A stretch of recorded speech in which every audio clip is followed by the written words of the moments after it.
Turbo. Hey guys, and welcome to our official YouTube tutorial channel. Today we'll be going over how to structure your Turbo games so you can make games fast. If you haven't already installed Turbo, we do have some videos to help you get that installed, whether it's Mac or on PC. Without any further ado, we'll get started. With Turbo installed on a Mac, you would type into the terminal. On Windows, you would type into git bash. But we are going to initialize a game. So we're going to type in turbo init, and then I'm going to call this one structure game. I am also going to run the structure game. So turbo run -w structure game. When that loads up here and runs, I'm going to preemptively go over to where this game will be created at, which is the lib.rs, and I go over to my name. I can go into kind of my directory here, and I should see structure game right here. And right over here in the src folder, we have our lib.rs, and this is going to be our actual game code, so I'm going to open it up. I personally like to use Visual Studio Code, so you can use whatever you want. I recommend that one. This right here is how a Turbo game starts off. It starts off as just a simple, basic hello world. And right here it has just a go loop. I'll explain the go loop a little bit later, but for now we're going to actually scrap all of this and we are going to start off from scratch. We're over here on the website right now, and I'll have links to the website and I'll have some links in the description to where we need to go, but if we're just getting there normally, we can click this little press start here. We can go over to our Rust SDK section and we can click on this getting started right here. We have three main parts to a Turbo game, which is config, init, and then Turbo go. We're going to grab the first one here, which is the configuration. So I'm just going to steal this code here, hit the little copy paste. I'm going to open up the lib.rs right over here in Visual Studio. I'm just going to slam that right into there. We have a list of configurations. I'm going to go over these things one by one, and then I'm going to change them to match my game. In the Turbo config, we have the name of the game, we have a version, we have an author, and we have a description, as well as the resolution. And then we have some Solana integration. Now, I'm not going to be going over the Solana integration in this video, so I'm just going to backspace that out so we don't have to worry about it. So really, the only thing here that's really going to change stuff is the resolution in our our code right here, because the description, the author, the version, and the name of the game are not really going to be seen in like this right here. So if I were to change the resolution though, that would change kind of how we perceive the game, but I'll keep the resolution base. What I will change is the other configurations here to match what my game is called. So I have the structure game, and the author, I go by Stoffy. We have the description, which is game on how to structure your Turbo document. And it's a little long-winded. Turbo game. How about that? We have our name of the game, we have the version of the game, we have the author of the game, description, and the resolution. I'm just going to keep base. So I am going to actually grab the next portion, which is our init. Init right here. So I'm going to get rid of everything under game state, and I'm going to get rid of everything under self here. Right here in the Turbo init, we have a game state struct. This game state struct is really important because it's going to hold your variables. I've added in three different variables right here. One by the name of x speed, one by the name of y speed, and one by the name of moving. Now, what you do in game state up here is you kind of define what these variables are going to be, and then down here in the self portion of the code, we assign the value to those variables. So I've told game state, or I've told in the init here under game state that the x, y, and moving, the x and y speed are F32s, and I've said that moving is a bool. I'll explain the bool first because it's very simple. A bool is a true or a false. We are going to have this movement be false because when the game loads up, there's going to be no input. Moving should not be true. Next up, we have F32 values. There's really kind of like three values. An F number, so F32 is a number with a decimal. A U number, so a U32 would be a number that is positive, and a I number, so I32, would be a positive or negative number. That's really all there is to it. When I define it down here in self, even if it's 0, I need to give it a decimal point because I told it that it's an F32 up here. Because if I didn't give it that decimal point, it wouldn't really know what it is. So as far as the init goes, you can load this up with variables in your game state, and you could define what those variables down here in the self section is. This self word, in case you're curious, is just a keyword. If I were to replace self with game state, it would know what that is. So there's virtually no difference here. It's just the way Turbo recognizes game state as you call upon it with self. Let's go grab our next portion of code here, which is the go loop. The go loop is where the magic happens, and this is the default go loop that is on our website. We have a loading of the game state. So for example here, in init we defined game state. In the go loop, we load the game state. So anything that we have defined up in game state, we're loading now into the go loop. What we have down here is a save of the state. One of the popular features of Turbo is that we can save this and reload it, see updates in real time.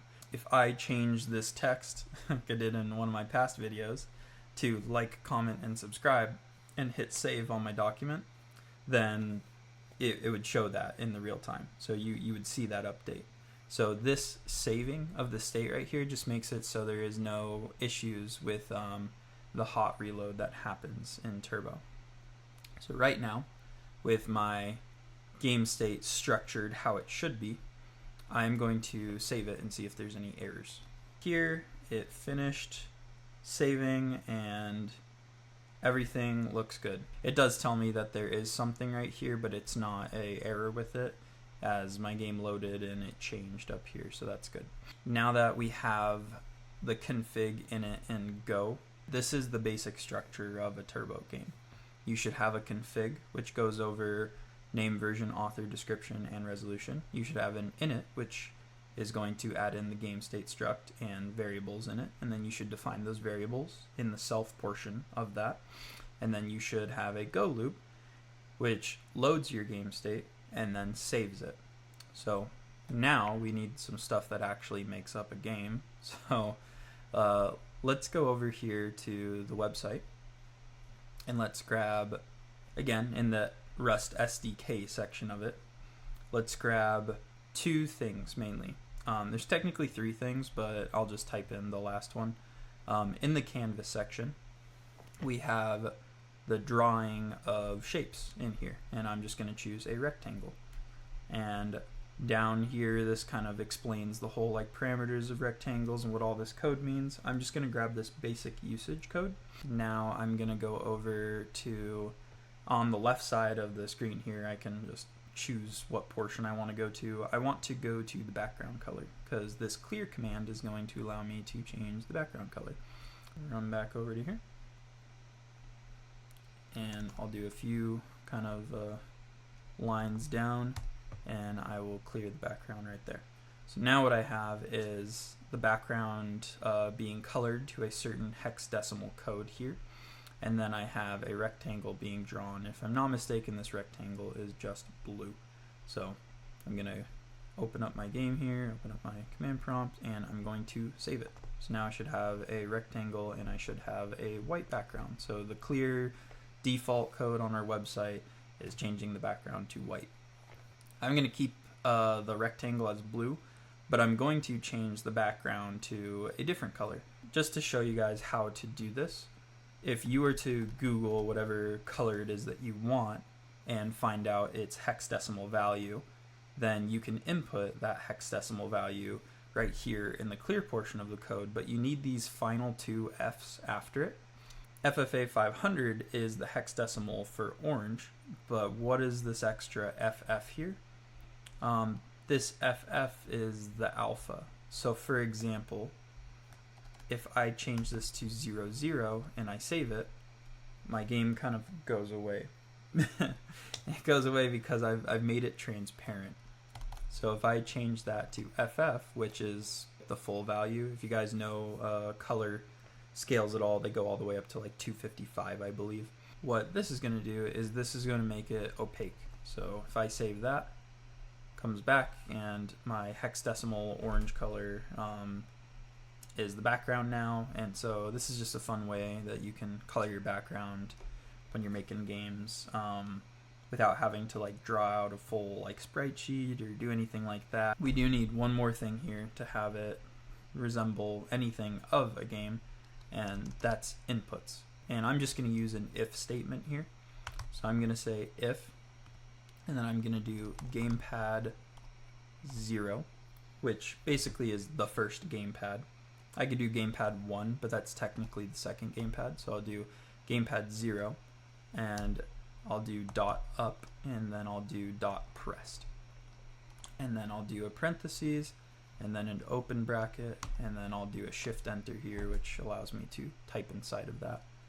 What I have typed out here is an if statement, and that if statement is going to do something when I press up on gamepad 0. Gamepad 0 is just the normal gamepad. And up, you can go to our website and see what all of these kind of different commands are. Let me go over into controls, go into gamepad, and you can see over here all of the commands for what gamepad would be. There's more here too. It'll go over a lot of stuff. If I do gamepad up, it's going to be W or the up arrow, down A or the down arrow, left S or the left arrow, or right D or the right arrow. So WASD, or the arrow keys on your keyboard, up, down, left, and right. So pretty basic stuff. Adding in movement in Turbo is really easy, and I've messed around in other stuff, and movement is not this easy. So I'm very happy that movement is this easy in Turbo. But what I'm going to do next is I'm going to add things that happen when I click this gamepad. So I'm going to do the state.xspeed changes. So I'm going to do state.xspeed plus equals, let's just do 3. And then I'm going to add semicolon, and then I'm going to do one other thing. I'm going to change the state moving to true. So if I go back up here into the init, x speed and moving are values that I have. And to be fair, if I click up, I want the y speed to change. These values up here in the struct portion of init, I am now calling on them down here in the go. Now, if I want to be able to call upon them, I have to do it in a way where the like code recognizes it. So that's why it has this state.yspeed. I can't just do yspeed, because if I did yspeed right here, it would need to be something in the go loop that I'm referencing, just with the way that Rust works. So if I'm referencing it from a place where it exists differently, it needs to be up here, so I have to call upon that. So that would be state.yspeed. So anything I put in game state, if I added another variable, it would be state.whatever that name of the variable is, and I call upon it in like an if statement or a custom function or whatever. I had if gamepad 0.up is pressed, it's going to move the y speed up 3, and it's going to set the state of moving to true. By default, it is false. And then I'm not actually going to notice, like if I save this right here and I try to move my like rectangle, nothing changes. And that is because I have not changed. So down here is the draw code. This draws the rectangle, so I have not changed down here anything to do with like manipulating how it moves. So I'm going to do that real quick. State.y underscore speed, and then I need it as an I32. And then I'm going to add 70 to it. And then I need to do the same thing for the X over here. Now if I save that, first off, my rectangle has disappeared because I moved it a little bit earlier. So if I reload this, it goes back to where it was. So those inputs that I did earlier, the game remembered them, and when I updated the code to change it put it where it needed to be. But now if I move this, it moves down when I click up. So instead of being a +3, I can change this to a -3. I could have done minus equals. I like to keep it simple and just change this value rather than this.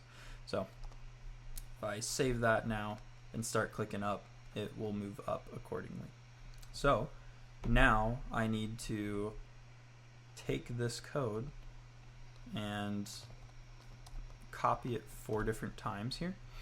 And I'm going to copy it 4 different times because movement is very kind of simple in terms of the code. When an input up is pressed, we have it moving up 3.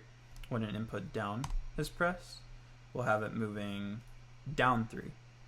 When an input right is pressed, I'll change the X speed and I'll have it moving +3. And when an input left is pressed, I'll have it moving a -3, and I'll change the X speed and when it's left and right, and I'll change the Y speed when it's up and down. Let's see if I got that right or if the controls are backwards. So, yep, left takes me left, right takes me right. So now I have the full-on movement with the 3 basic building blocks of config, init, and go kind of laid out before you. You can add variables and draw in things to your Turbo Go, update them with the variables from your init, and even add different like changes to your resolution or keep the configuration of your game kind of sorted up here. This will set you up for success if you are making Turbo games. If you don't really know like where to begin or how to start, I recommend getting config, init, and the go loop in your game and just adding in variables and, you know, checking out the website. You could have drawn in a circle instead of a rectangle. You could have changed the parameters of this rectangle. So for example, there is the basic usage of a rectangle, which is this one, and then there is an advanced usage right here where it like rotates it and gives it a little border. So I recommend really kind of playing around with stuff like that, especially if you're beginning, because once you kind of get a grasp on stuff, it really isn't going to take you too long to make a game quickly with Turbo, because it makes the stuff that would be hard rather easy, like controller input and adding in and drawing stuff and seeing if your code works or not. This has been just a simple Turbo tutorial on how to structure your game and get you started on making games quick. My name is Chris, and I'll see you on the next Turbo tutorial. Turbo!